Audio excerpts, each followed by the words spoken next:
everybody, it's Star Up here, and welcome to the channel. In this video, I'm going to break down the breaking news that the High Republic is going back even further back in the Star Wars timeline. First of all, if you like this video and you want to learn more about the High Republic and Star Wars, make sure you go ahead and subscribe to the channel. Do hit that like button to show your support. So with that being said, yes, it was announced today during the High Republic 1-year anniversary special that the Phase 2 of the High Republic, we are going 150 years back before the events of what brought us into Light of the Jedi with the Great Disaster. So if you want to do the math accordingly, we would be about 350 years before the events of the Phantom Menace. So this is really exciting news because obviously we would think we would go forward and get closer to the Phantom Menace, but with Phase 2 Quest of the Jedi, they are taking kind of like the George Lucas approach, and we're going to do that original trilogy, but now we're going to go back in time.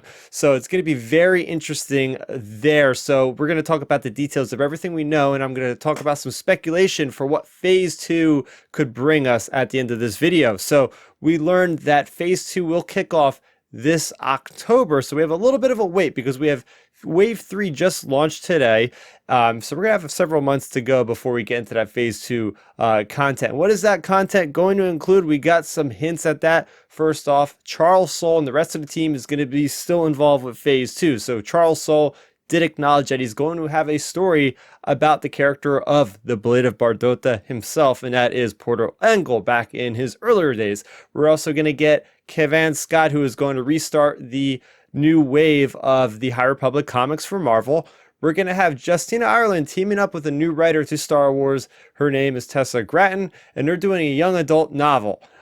There's also going to be something coming out from Daniel Jose Older, which is going to be the first or one of the first releases for the new Dark Horse comics that are now being published under the header of Star Wars. And that is going to be a graphic novel for the High Republic adventures. Whether or not we'll see the same characters, well, not the same characters, but it's going to be interesting to hear about that.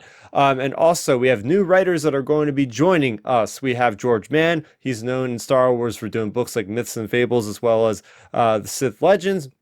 We have Zoraida Cordova. She has written Crash of Fate. We also have Lydia Kang, who is new to Star Wars. From a certain point of view, she did the 2-1B story for the Empire Strikes Back version of that. And we also have, like I mentioned, Tessa Gratton. She has work in the upcoming Star Wars stories of Jedi and Sith. So that is what we know so far about Phase 2. Now, I've been reading Mission to Disaster, which came out today as I'm recording this, and there is a reference made to, this story is in the High Republic Phase 1, but they make a reference to something about this old temple on Dana being 150 years old, and they mentioned that 150 years ago on Dana there was this big conflict, a big battle, and by the end of it, the people of this planet blamed the Jedi, and there's been this tension ever since, so there's a little bit of a hint in this story that is out now about what could be happening in Phase 2. And let's talk about what's interesting about this phase, right? So maybe we're going to get more Sith stuff. Maybe we're going to get more Old Republic hints, because how the High Republic started out, if you'll remember, there's a couple audio, there was an audio drama, Dooku Jedi Lost. There was several comics that were leading in with, hey, this happened in the High Republic, and stuff that would tease us for that. What if the High Republic is starting to tease stuff in the Old Republic? I do not know anything about any possible teases. Yes, there's been stuff mentioned in the High Republic about the Sith Wars and stuff like that, these great battles. Maybe we'll get more information on those, which could eventually lead us into the Old Republic. Let's talk about some cons related to going back another 150 years in the past. So I really like these characters right now. That's the one con I want to talk about is all these characters I really like right now, like Elzar Mann and Vernestra Rwoh and Bel Zettifar and Avar Kriss, like all these names of Jedis that I didn't know a year ago. I'm really growing attached to these characters. Now to see that like kind of stripped from us, now that we're going back, we're going to have to learn a lot of new characters. Sure, there's going to be characters maybe like Yoda. We got Blade of Bardotta, who is confirmed, but it's like, is this going to be too much to like have to go back and learn all these characters? I don't know.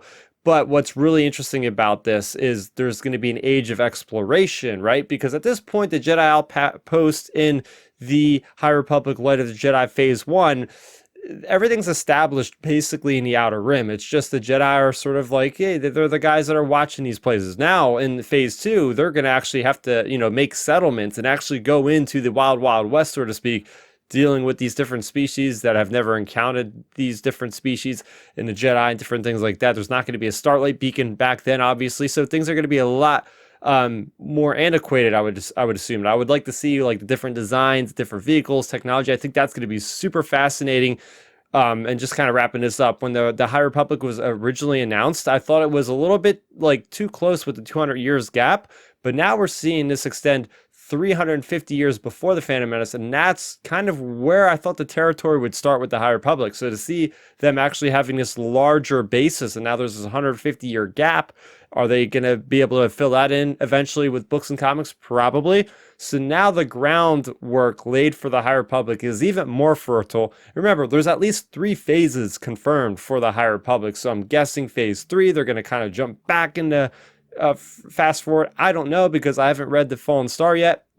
Apparently there's a lot of death in that and destruction, but otherwise I'm very excited. I wasn't expecting there to be any kind of like time difference between phase 1 and phase 2, rather than maybe a couple of months or a couple of years at the most. But 150 years is super shocking. What do you guys have to say about this awesome news about phase 2 taking place 150 years before Light of the Jedi? Let me know in the comment section down below. For more on the High Republic, you're already in the right place, because I have an entire playlist of over 50 videos dedicated to the High Republic. So if you like that content, again, make sure you go ahead, subscribe. Please share this video to all your High Republic loving friends. And that's going to do it for me, Starpter. Thank you so much for watching, and may the Force be with you always. Thanks for checking out the video. Please hit that thumbs up symbol. It helps me know that I'm making content that you guys enjoy. And if you enjoyed this video, I also include 2 videos down below you guys should check out. And please consider subscribing to this channel. It helps support me, and it notifies you guys of when I get new videos up on the channel. You can also contact me